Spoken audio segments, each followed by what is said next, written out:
ছিল সেই সিনেমা হলটাতে এসছি, ধারে কাছের মধ্যে এটাই পেয়েছি বলে এটাই এসছি। আর আমরা 19 তারিখ না, আমরা 18 তারিখই দেখতে চলে এসছি, মানে আজকে হচ্ছে বুধবার, আমরা 18 তারিখই দেখতে চলে এসছি। তার কারণ আমাদের এত উৎসাহ এই বইটা নিয়ে যে আমরা নিজেকে আটকে রাখতে পারিনি, এখন কাজ শেষে চলে এসছি। এই হচ্ছে ট্রেন্স আছে, প্যান্টালুন্স আছে, তারপরে SSR সিনেমা হল মুভিটার নাম। এই হচ্ছে বারাসাত চাপাডালি মোড়।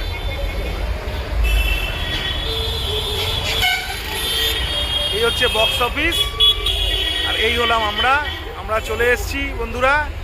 এখন মুভি দেখে ফার্স্ট হাফ দেখে একটুখানি বলবো, আমি স্পয়লার দেবো না, বাট আমি অবশ্যই আপনাদের দেখার জন্য উৎসাহ দেব, আর শেষ হলে তো বলবোই। থ্যাংক ইউ সবাই, ধুরন্ধর 2 দেখুন, ভালো লাগবে।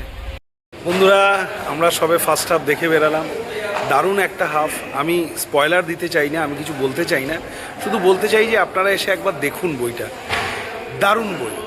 মানে ইন্টারভেলটা যে জায়গায় হলো সেই জায়গায় মানে সিনটা এত সুন্দর, আর প্রথম যে 20 মিনিট, ওই 20 মিনিটে এত ব্রুটাল অ্যাকশন কি করে ও জাসকিরাত রঙ্গি থেকে কি করে হলো, সমস্ত ডিটেলস রয়েছে প্রথম হাফটাতে। মানে এক কথায় দারুণ। আপনারা শুধু দেখুন বন্ধুরা, বইটা একবার এসে দেখুন। আমি বলছি আপনাদের লাইফে এরকম বই আপনি দেখেননি, এরকম স্পাই থ্রিলার দেখেনি, আর আমার মনে হয় না যে এত ডিটেলসে কোনো স্পাই থ্রিলার হবে। আর তো প্লিজ আপনারা দেখুন, এইমাত্র ফার্স্ট হাফ শেষ হলো, আমরা এখন একটু বেরিয়েছি জাস্ট। তো দারুণ মুভি, আপনারা দেখুন। আমরা সেকেন্ড হাফ আবার দেখব, দেখে আবার রিভিউ করব, বলবো। এটুকখানি বলছি, আপনারা এসে একবার দেখুন। এত সাসপেন্স, এত টুইস্ট অ্যান্ড টার্নস, দারুণ লাগবে আপনাদের। থ্যাংক ইউ বন্ধুরা।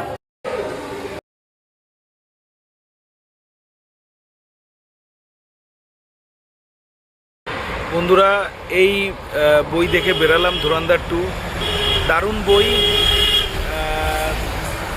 মানে ক্লাইম্যাক্সটার তো চোখে জল এনে দেবে, এত সুন্দর। রণবীর সিং এর পারফরম্যান্স, রণবীর কাপুরের দারুণ, শুধু গিয়ে দেখুন ধুরন্ধর, সবার পারফরম্যান্স দারুণ লাগবে। বিশেষ করে রণবীর সিং এবং মাধবনের মারাত্মক পারফরম্যান্স। আপনারা সবাই দেখুন, খুবই খুবই ভালো লাগবে এই বইটা। তো আমি জাস্ট দেখে বেরালাম, এবং এন্ডিংটা এরকম কিছু নেই যে পার্ট 3 আসবে, বাট সেকেন্ড পার্ট অবধি ইজ বেস্ট। এর থেকে ভালো সিনেমা আমার মনে হয় না স্পাই থ্রিলারে কেউ বানাতে পেরেছে। আদিত্য ধর যেটা করেছে, দারুণ। আপনারা সবাই দেখুন, খুবই ভালো লাগবে। থ্যাংক ইউ বন্ধুরা, রাধে রাধে।